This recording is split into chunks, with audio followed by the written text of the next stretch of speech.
کبھی کبھی انسان جن پر چلاتا ہے اصل میں ان سے نہیں اپنے حالات سے لڑ رہا ہوتا ہے، اور اشر اس وقت بالکل یہی کر رہا تھا۔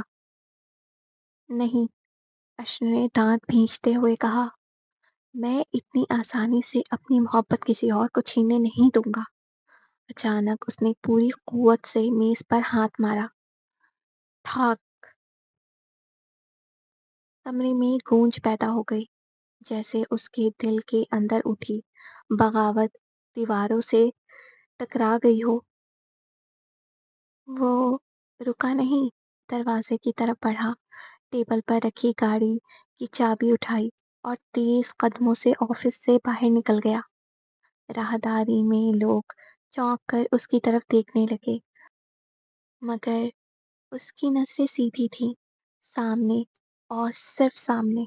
لفٹ کے دروازے بند ہوئے تو اس کے دل میں بس ایک ہی خیال تھا، یہ جنگ میں ہارنے نہیں آیا۔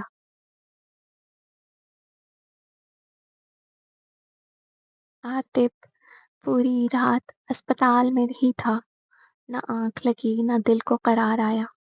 وہ ایک پل کے لیے بھی اس کمرے سے ہٹا نہیں تھا، جیسے ذرا سی غفلت سمارا کو پھر اس سے چھین لے گی۔ رات بھر اس کے لبوں پر بس ایک ہی دعا تھی، یا اللہ اسے واپس دے دے۔ اور پھر دعا رنگ لے آئی تھی، سمارا کی پلکیں ہلکی سی جنبش میں آئی، سانس کی رفتار بدلی اور بند آنکھوں کے پیچھے زندگی کی ایک مدھم سی لوٹ محسوس ہوئی۔ عاطف کی آنکھیں نم ہو گئیں، وہ ہوش میں آ چکی تھی، مگر کتنی بدل چکی تھی۔ چہرہ نقاہت سے زرد پڑ گیا تھا، آنکھوں کے گرد تھکن اور اذیت کے سیاہ حلقے تھے، اور ہونٹ جن پر کبھی مسکراہٹ کی سرخی رہتی تھی اب بے رنگ ہو چکے تھے۔ وہ بس سانس لے رہی تھی، اور یہی عاطف کے لیے سب سے بڑی نعمت تھی۔ وہ آہستہ سے اس کے قریب ہوا، کانپتی آواز میں بولا، سمارا، میں ہوں، میں آ گیا ہوں۔ سمارا نے آنکھیں کھولنے کی کوشش کی، مگر کمزوری غالب تھی، پلکیں دوبارہ جھک گئی۔ عاطف نے نظریں آسمان کی طرف اٹھائیں، دل شکر سے لبریز تھا اور آنکھیں آنسوؤں سے، کیونکہ بعض اوقات وہ رب دعا کتنی جلدی قبول کر لیتا ہے۔ ریحانہ بیگم ٹی وی دیکھ رہی تھی کہ اچانک دروازے کی بیل کی آواز نے ان کی توجہ اپنی جانب کھینچ لی۔ انہوں نے ریموٹ ایک طرف رکھا اور دروازہ کھولا تو سامنے آیت اور کشمالہ کھڑے تھے۔ آیت کے چہرے پر ایک پراسرار سی مسکراہٹ تھی۔ اس نے اندر آتے ہی شوخی سے کہا، آج میں آپ کو ایک بہت بڑی خوشخبری دینے آیا ہوں، مگر ایسے سیدھا نہیں بتاؤں گا۔ ریحانہ بیگم نے چونک کر اس کی طرف دیکھا۔ بات کیا ہے؟ انہوں نے بے چینی سے پوچھا۔ آیت نے فوراً نفی میں سر ہلایا، نہیں نہیں، ایسے نہیں، پہلے آپ کے ہاتھ کی اسپیشل چائے۔ ارے وہ تو تمہیں ملے گی ہی، مگر پہلے بتاؤ تو صحیح، مجھ سے صبر نہیں ہو رہا، ریحانہ بیگم نے بےتابی سے کہا۔ عائد نے مسکراتے ہوئے اپنے ہاتھ میں موجود مٹھائی کے ڈبے سے ایک رسگلہ اٹھایا اور محبت سے ان کے منہ میں ڈال دیا، پھر شرارت اور جذبات کے ملے جلے لہجے میں بولا، آپ نانی بننے والی ہیں۔ ایک لمحے کو ریحانہ بیگم ساکت رہ گئی، پھر آنکھوں میں خوشی کی چمک اور لبوں پر لرزتی ہوئی مسکراہٹ پھیل گئی۔ ریحانہ بیگم نے خوشی سے کشمالہ کو اپنے سینے سے لگا لیا، آنکھوں میں آنسو تھے، مگر وہ خوشی کے آنسو تھے۔ انہوں نے محبت بھری دعائیں دی، بار بار اس کے سر پر ہاتھ پھیرا، جیسے ہر لمس کے ساتھ اپنی شفقت اونڈھیل رہی ہوں۔ پھر وہ فوراً ماں کے انداز میں احتیاطی تدابیر بتانے لگی، بیٹا ذرا بھی لاپرواہی نہیں کرنی، وقت پر کھانا، وقت پر آرام، زیادہ وزن نہیں اٹھانا، سیڑھیاں آہستہ چڑھنا، ٹھنڈی چیزوں سے پرہیز اور ذرا سا بھی چکر یا کمزوری ہو تو فوراً بتانا۔ وہ بولتی جا رہی تھی اور کشمالا خاموشی سے مسکراتے ہوئے سنتی جا رہی تھی۔ ان کی باتوں میں دعائیں بھی تھیں، نصیحتیں بھی، اور بے لوث محبت بھی، جو صرف ماں کے دل سے نکلتی ہے۔ اشر نے بوتیک کا دروازہ زور سے کھولا اور بغیر رکے اندر داخل ہو گیا۔ اس کے چہرے پر پھیلا غصہ کسی تعارف کا محتاج نہ تھا۔ آنکھیں اور ناک شدت جذبات سے سرخ ہو رہی تھی، چہرے پر گہرا دکھ تھا، جبڑا بھیجا ہوا اور سانس بے ترتیب۔ اندلپ ابھی اچانک اس آمد کو سمجھ ہی رہی تھی کہ اگلے ہی لمحے وہ تیزی سے اس کی طرف بڑھا۔ اس نے اس کے دونوں بازوؤں کو سختی سے تھامے اور ایک جھٹکے میں دیوار سے لگا دیا۔ کیا چاہتی ہو تم؟ اشک کی آواز میں ضبط کا نام و نشان نہ تھا۔ اندلپ کی آنکھیں حیرت اور بے یقینی سے پھیل گئیں۔ تم مقابل کی نظروں کی تپش سے وہ تذبذب کا شکار ہوئی۔ کیوں کر رہی ہو یہ سب؟ وہ بولتا ہی چلا گیا۔ آواز کانپ رہی تھی مگر غصہ غالب تھا۔ مجھ سے بدلہ لینے کے لیے یا مجھے جلانے کے لیے؟ اس کے ہاتھوں کی گرفت اب بھی مضبوط تھی مگر دل اندر سے لرز رہا تھا۔ اندلپ نے تکلیف سے آنکھیں بند کی، آواز بھر آئی، چھوڑو مجھے اشر، شاید تم ہوش میں نہیں ہو، نہیں جانتے تم کیا کر رہے ہو۔ میں اب اور کچھ جاننا بھی نہیں چاہتا، سمجھی تم؟ اشر کی آواز بھاری ہو چکی تھی، جیسے ہر لفظ کسی اندرونی چیخ کے بعد نکل رہا ہو۔ اندلپ، کیوں تم مجھے سزا دے رہی ہو؟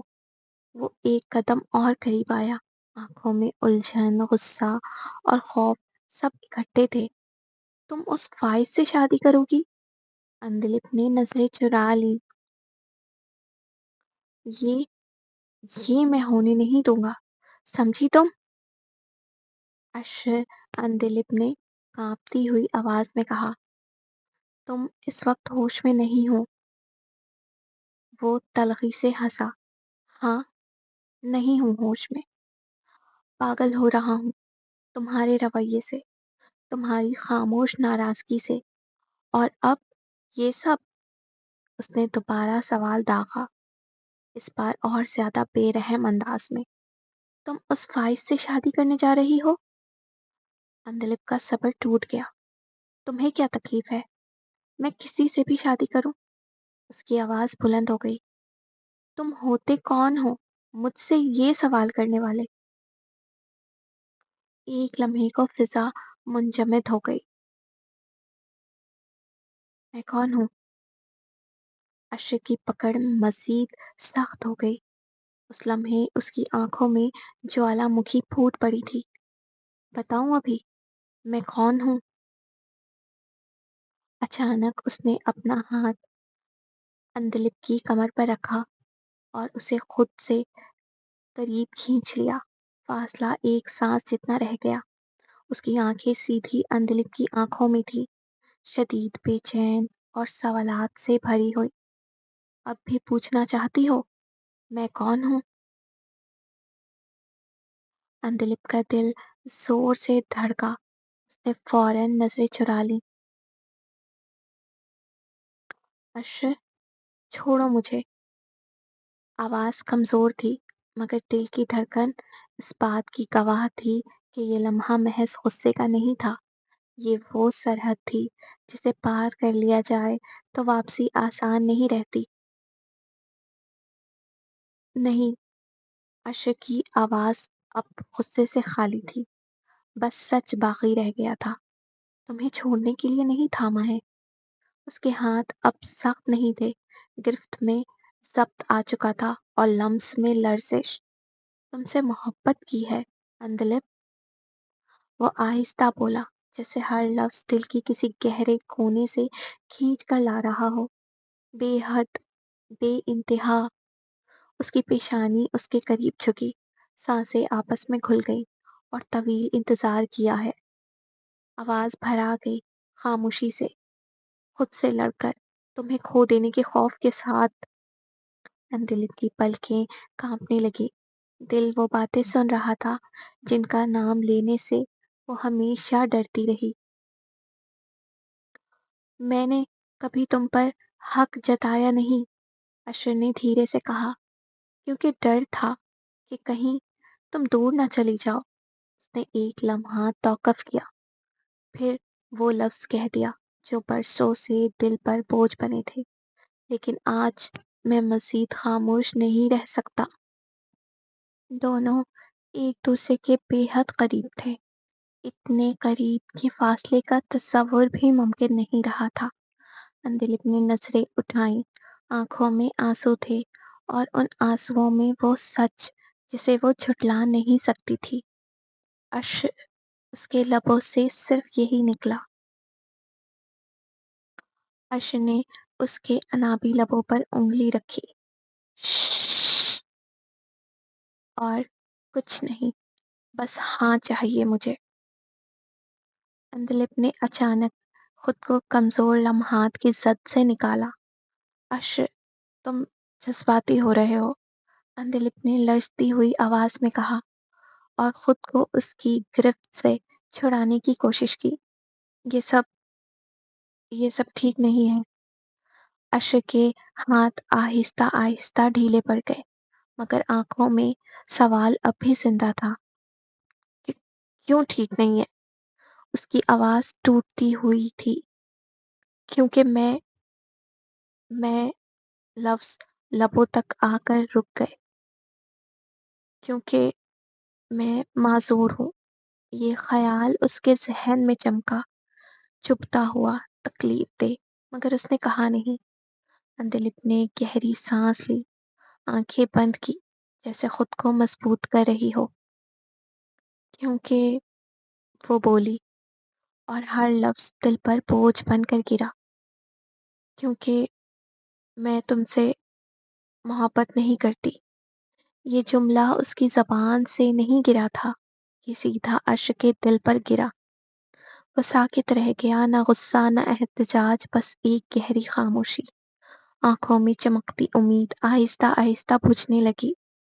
سمجھ گیا، وہ بامشکل بولا، اور نظریں جھکا لی۔